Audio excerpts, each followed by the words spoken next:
Well, I consider myself among friends this morning. Not used to speaking in front of microphones. Can you hear me?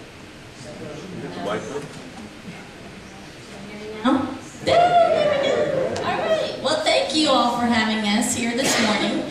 I want to make sure that we stay to time, but our office is located downtown near the Salvation Army. We're just a few blocks from the courthouse, and we've actually been in Ocala for almost 30 years. But there's a lot of folks in Ocala that still aren't aware that we're here and what we do. We were founded by a wonderful man named Ray Geisel, and we were founded after he had spent 10 years ministering to inmates in the Marion County Jail. And he discovered that 90% or more of those inmates were in jail for crimes committed while in addiction. We have actually distributed almost 200,000 copies of our study guide. And I don't know if many of you are familiar with the 12 steps of AA, but the difference between Christian 12-step and traditional 12-step is that we are teaching people about the higher power of Jesus Christ. So we have teaching on Bible study, prayer, fasting, and church fellowship. Our book is really a discipleship book, is what it is. It gets all of us back into the basics. And the reason that I am very, very passionate about this ministry and about this study is because it helped me. It changed my life. It changed me as a wife. It changed me as a daughter. It changed me as a friend. And it changed me as a mother. And so a lot of times we think of the principles of AA as being only for addiction, and they are, but what we forget is that we all have addictions of different kinds. And some of our addictions have landed us with certain circumstances that are more difficult than others. So these are things, the principles are actually things that we can pass on to our children, which I've done. Our mission is to give hope in Christ. It's to show love through support, and it's to encourage change through Bible-based recovery. And we offer help in 3 ways. One thing that we do is we offer recovery coaching. So we talk and pray with people. Lonnie has an open door policy. So if he's there, the door is open. We listen to their hearts. We share with them resources. We share treatment options. We share what groups we have going on in the community. We also spend a lot of time speaking with family members, because family members sometimes don't understand what their loved one or their friend is going through. So we help friends and family members understand, and we also help them show them what the difference is between enabling their loved one or their friend to stay in these circumstances, or how can they really help. We've predominantly been a prison ministry for these last 27 to 30 years. And so what does that mean? We have our workbook, and it has a correspondence course. So we're in over 900 correctional facilities in the United States, but our study guide has also made it into Africa, Costa Rica, Cuba, Nicaragua, Kenya, Zambia, and the United Kingdom. We actually have a pastor in the United Kingdom that now has a treatment, like a residential treatment program. And he has licensed mental health counselors to help their residents actually work through their 4-step inventory.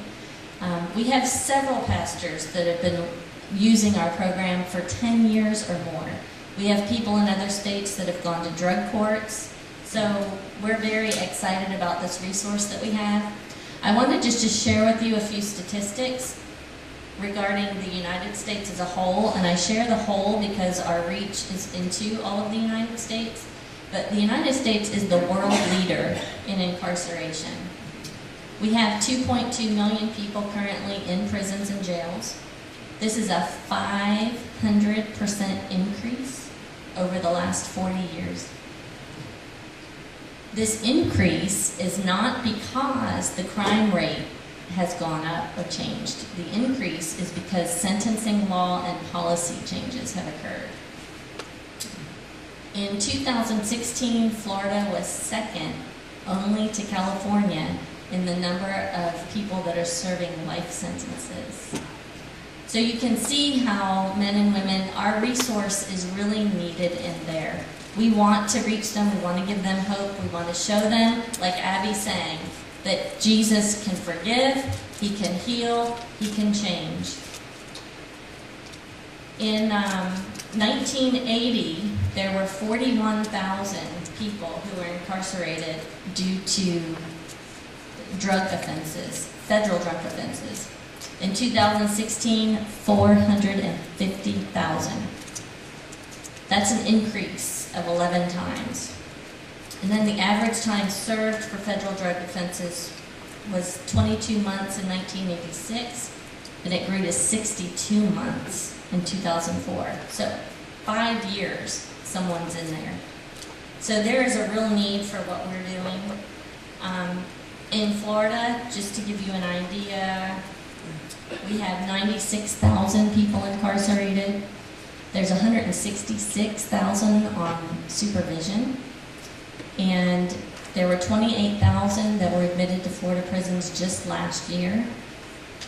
But here's where the rubber hits the road, is we have 30,000 inmates coming out per year.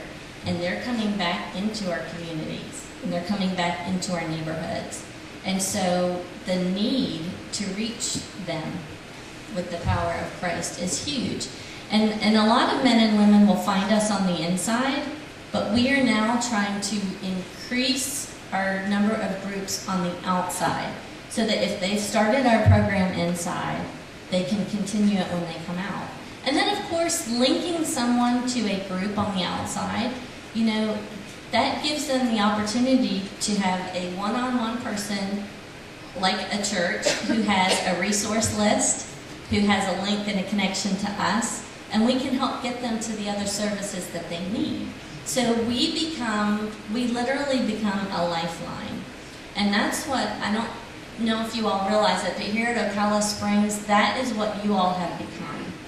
This week, we did have a phone call from another program in town, and they wanted to know of a group that had a male facilitator, and we said, we know exactly where you need to go. Amen. We had a place to send them. We recently have, I mean, I can tell you stories and stories, and I won't, but we need groups going out here. We need churches like yours. We need the experience that you all have. A lot of you have walked through some of the similar things that others have gone through. And you don't realize how much of a lifeline and how much hope you can give. So we're trying to grow our small groups. We are active in the community, and we are on Facebook, and we are looking into some online teaching. So people need a higher power that is able to blow past the limits of their court orders and their diagnoses and all of those things that tend to be barriers and keep people where they are. And so that is what our mission is, and that's what our hope is. And so if you're interested in how you can get involved, there are several ways besides group leading. So we would be happy to speak with you now.